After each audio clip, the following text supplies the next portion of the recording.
Jared talked about practice yesterday being really good and being a start, but needing to make that an everyday thing. How do you take one thing and build on it and try to build some consistency out of it? I mean, that's what we have to do.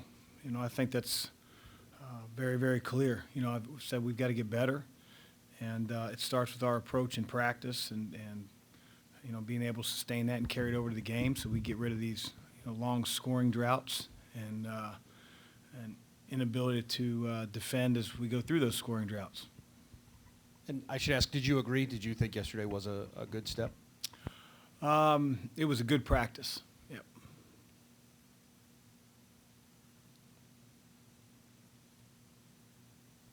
How conscious are you of setting a tone of optimism and that there's a solution out there when some of your comments might read a little bit depressed? How so? Well, I mean, that's maybe can't how reach you read them. Can't reach the players, don't know how to motivate them, that sort of thing. I don't believe I said I don't know how to motivate our players. Well, I'm paraphrasing, but I think you had a quote about you weren't sure how to motivate these guys. Is that correct or not? You're the one attributing the quote.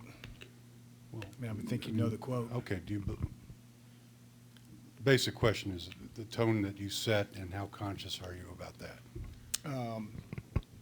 Every day I go into practice, I believe that my job is to try to improve our team, and nothing's changed in that regard.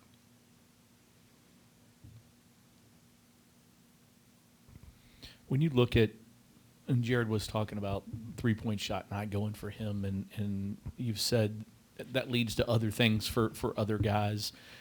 How hard is it for a guy not to hit a three-point shot or not to hit field goals and not let it affect him in other places? And is that an issue still, do you feel like, with this team? Yeah, I mean, Jared's been really good about not letting it affect him on the defensive end. I know that, he's struggling with that because I think he feels like he's letting the team down. But, two wrongs don't necessarily make a right.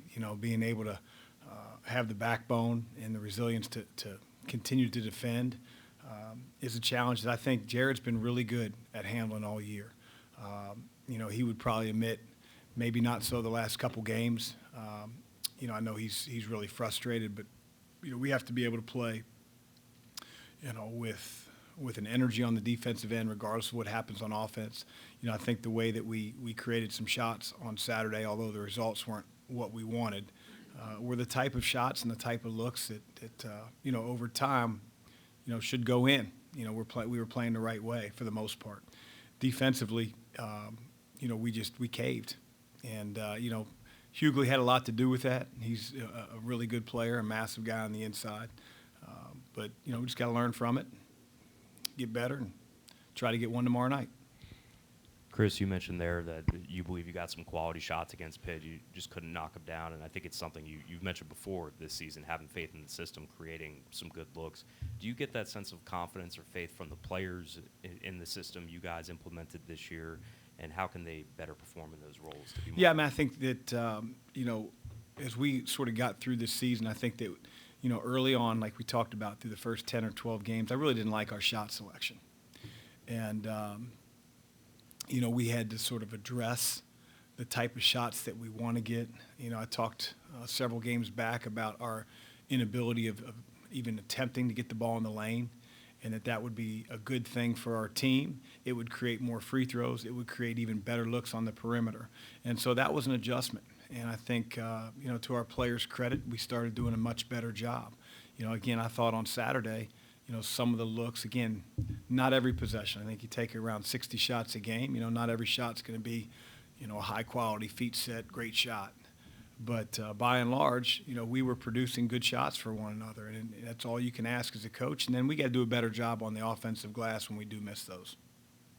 Chris, during the ACC call on Monday, you mentioned how missing Sidney was really hurt you guys against Pittsburgh and their physicality underneath. What's his progress, and do you anticipate him playing?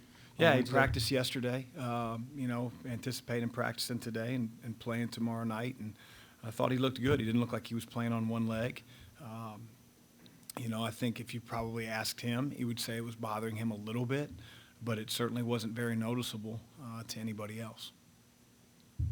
Chris, Jared talked about the importance of maintaining your confidence, and I don't know if there's an answer to this question, but is there a way to maintain confidence without results, like you're not making shots or you're not winning? How do you keep a team confident? Yeah, I think that's tough. You know, as a personal, as a player, I think when you can't buy one, you know, it starts to mess with your mind a little bit. But you know, listen, we have to be able to put that aside, play for our teammates, and continue to give effort on the defensive end.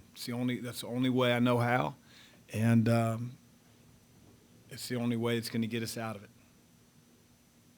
Chris, you had mentioned searching for ways to kind of motivate this group or trying new things. When you do that, how much do you pull from either past experiences or try to reach out to mentors or other coaches to see what could work? Yeah, I don't know if I necessarily, call, friends of mine, that aren't in our locker room, that aren't on the floor. Believe me, they've probably battled their own issues with their own teams before. But there's a certain dynamic when you have your team. I would never pretend to be able to, call up a buddy who was, losing a few games in a row and have all the answers for him as an outsider. He doesn't know the personalities on our team. He doesn't know necessarily what we run, what's plagued us. I lean on the guys on my staff and my players. And so I do lean on past experiences, absolutely. I mean, I think we're a collection of all our experiences as a person, as a coach, as a player. So, yeah, I draw on those to try to figure out what can help this team improve. Chris asked Jared if, because of the struggles, the mental struggles, if there was any finger pointing going on in the team. He said there might be a little bit as a coach or even as players. How do you overcome? Because obviously that's something that can impact the entire team's mental aspect. Yeah, you can't overcome when there's finger pointing, and till that ends, if that is a problem, then you won't solve your problems. The finger pointing has to go to the guy in the mirror, including me, including our players, and have the right attitude and the right effort and the right disposition when you hit the practice floor, when you hit the game floor. But there's finger pointing, that's not going to solve anything. Have you had a season where these kinds of challenges that you've had this season have lingered this late? I've had challenges every year. I mean, I don't know if I can equate them, but I think you certainly have challenges each and every year. It's been a challenging group, and we're going to continue to try to figure out what plagues us and improve on it. Speaking of challenges in previous years, 2017, you lose your point guard late in January. You lose 10 of the last 16. You end up in the Elite Eight. Is there any common thread here, anything that you did there that flipped the switch, that turned things around? Well, we had a different group. We had a group that just was beset by injuries, and we ought to go from playing a point guard that was playing 5-6 minutes a game to 36 minutes a game as a freshman, because we lost Edmund Sumner.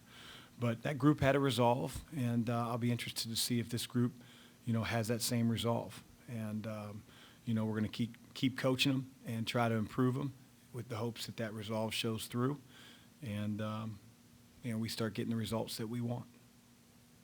Chris, Jared had echoed what you said about the defensive end kind of just coming down to effort after reviewing some of the tape. Is it that simple, or are there any other issues that are coming up on that side of the ball? Well, I think when you watch tape, you can't necessarily get the sounds on the floor.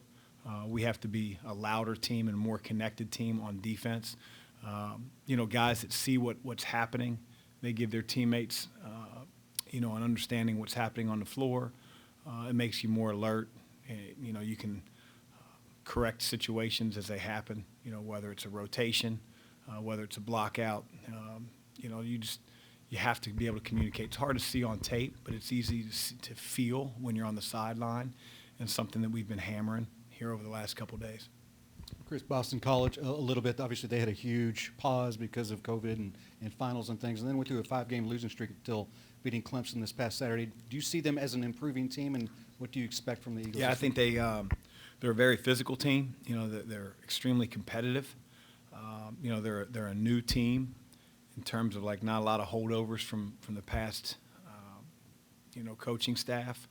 I think Coach Grant's done a really good job here as of late. These guys play extremely hard, and they're down 23 at Clemson, come back and win that game.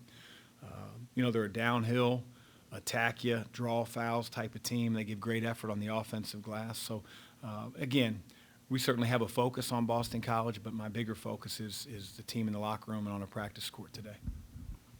Chris, you said that everybody, coaches, players, everybody needs to look in the mirror, kind of evaluate themselves, what they can do better. It's been one practice since then, but how do you get a sense of whether guys are doing that, of whether guys are taking stock of what they need to do? Well, I think you meet with your players. You see what their reaction is in practice. Again, I think yesterday's practice was a really good step, but we'll see if that continues. And it needs to if we want to pull ourselves out of a 3-game losing streak. Thanks, Coach. Thanks.